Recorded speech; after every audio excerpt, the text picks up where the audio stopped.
Hello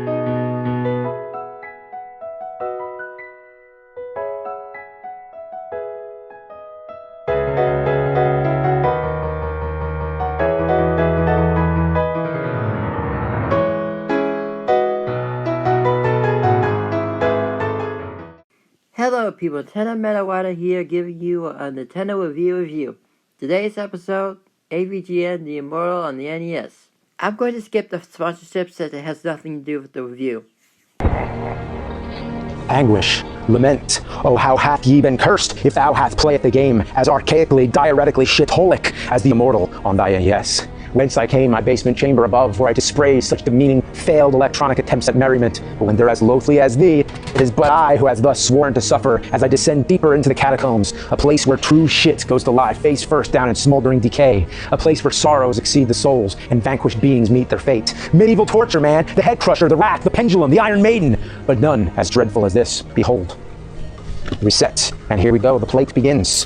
Feast your eyes on this accursed nonsense. So as soon as the game begins, it gives you a warning. It might be a good idea to move. And it kills you right away. They pull something like that. At least they warned you, but it might as well warn you the moment you put this game in, you're doomed with life. So let's try it again. Into the next room. And look at that, they put that right there, right outside the door. Oh, one-hit death traps, that's real classy. Let's reset. Okay, here we go. Thanks, Nerd. I remembered that a while ago, and that helped. So this isometric angle definitely makes things a little difficult. When you're just moving the D-pad all over the place, it kind of just, it's just a guessing game of which direction to push. And here we go, you fight the goblin and it goes into this battle mode. And to tell you the truth, in the dark ages of 8-bit entertainment, these graphics are a marvelous sight to laud. But if thine playeth oneself, you shall hereupon cry the tears of despair and agony as thou realize thou caught in an eternal button masher. Yeah, that's all you do is just mash buttons. And the thing is, you have a fire attack. I mean, look at this. You can shoot fireballs, but that doesn't work against the goblins. But you talk to this guy here, and yada yada, forgive my haste. The important thing to know, he gave me a key. And then I move on to the treasure chest. I use the key to open the treasure, and I get 20 gold pieces, bag of bait, and a sack of bad-smelling spores.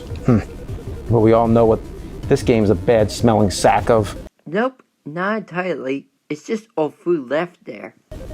So into the next room. As you can see, going diagonal is kind of tough. With that controller, yes.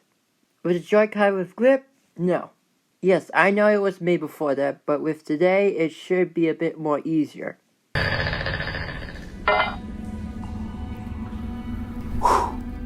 Death. It is all death here. It began as a gamer's revelry, those making merry to open the game on birthdays and holidays with the flames of excitement and adventure in their eyes. But as the agonizing torment set in, as the game mercilessly chastised and dominated them, the instinct to survive faded as the flames in their eyes diminished. And one by one, the revelers all dropped to their knees. Challenge is one thing, but in this game, every step can be deadly. Arrows, flames, giant worms, and there's bats that blend with the dark backgrounds. I mean, how can you avoid something which you cannot see? Trapdoors are everywhere, which is a cheap shot, no question about it. I mean, can I walk here or will the floor swallow me? I mean, you'll never know. There's no strategy, no reward for skill. Thou must play it repeatedly to memorize where the pits are. These invisible pits are nothing but a cheap, mean-spirited beginner's trap meant to elicit false and ill-earned replay value. Check out a guide to this game. Yeah, it's cheating, but it hasn't stopped you before. Then again, neither did the irate gamer. Which is getting annoying since he needs to review the game to get the full grasp. Though AVGN at least continued where he left off. Moving on. And also, if you touch anything, you die. Step on the wrong floor tile, you die. You search the same spot more than once, you die. You approach a ladder or try to climb down a hole from the wrong side, you die. You stand still for too long, you die. You see some tiny little pixel that might be something you could pick up? Nay, it chances are is but death. In other words, bullshit of the lowest standard. And as mentioned, even thine inventory kills you. When you can't even trust the items, what can you do? Your character is vulnerable to everything, and for a game called The Immortal, it begs the question, who is the Immortal? Because it's certainly not the main character. At one point, in the very first level, you get an amulet, which has an incantation on it. So you're given the chance to read it, but if you pick yes, you die. However, the amulet is required to beat the level, so don't read that. But I repeat, the item that is required to beat the level can also kill you. How could you make a game in the year of 1990 following a wealth of other games and ignore all that was done previously right? What art thou thinking? They thought it would make sense because time is of the essence. This was made by Electronic Arts? More like electronic farts! Oh, and for fucking hell, this forsaken dungeon. And if you thought this torture couldn't get any worse, it does by enlightening you on how the game could have been better. It was originally made for PCs like the Apple IIgs, the Amiga, the Atari ST, and Sega Genesis. And it's no surprise the Genesis version is better, but all of them had much cleaner graphics. I mean, they're bright and they look more crisp. And plus the other versions, especially the Genesis, had gore.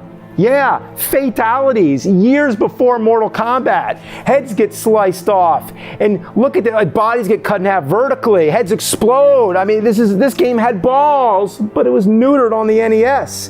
And wouldn't you think the NES, the flagship of all nostalgic video game consoles, would be home to an acceptable version of this? It was a good game. It was a good game. It even had gore, and I was just playing a bad version all along of the NES. Oh, why? Why? This is some interesting stuff here, but I prefer the NES version. I can't take it anymore. I thought I knew shit, but nothing could prepare me for this repulsive dung heap. It's a repetitive task, going through the same motions, only to progress 1 inch closer to the goal. It taunts you. The game knows. It allows you to get 1 step slightly further. It's like running a 100-meter dash, but with a bungee cord attached. As soon as you make it near the finish line, it yanks you back. It's a journey so far traveled, yet barely have you gone forward. And however, if you do make it to the end by some miracle, you have to face a dragon. That's right, it always ends with a dragon. So with this dragon, you're powerless to fight him. You can only use defensive maneuvers. So what you need to do here is dodge 6 of the fire breaths with 6 blink spells. Now you only have 6 blink spells, so if you miss one, then you're done. You have to start over. And this dragon, sometimes it shoots the fire right away, other times it leans back and like fakes you out. So you have to memorize the pattern. And that's not all. There's a 7th breath where you have to use the fire protection spell. And again, it's at a very specific time. If you miss it, it's over. And that's what sums up this game. Just memorizing patterns and knowing which items to use in which order. It's all a cryptic trial of error, just like Dragon's Lair. Oh, the Immortal will live on forever as a sadistic, demented electronic mechanism of human suffering.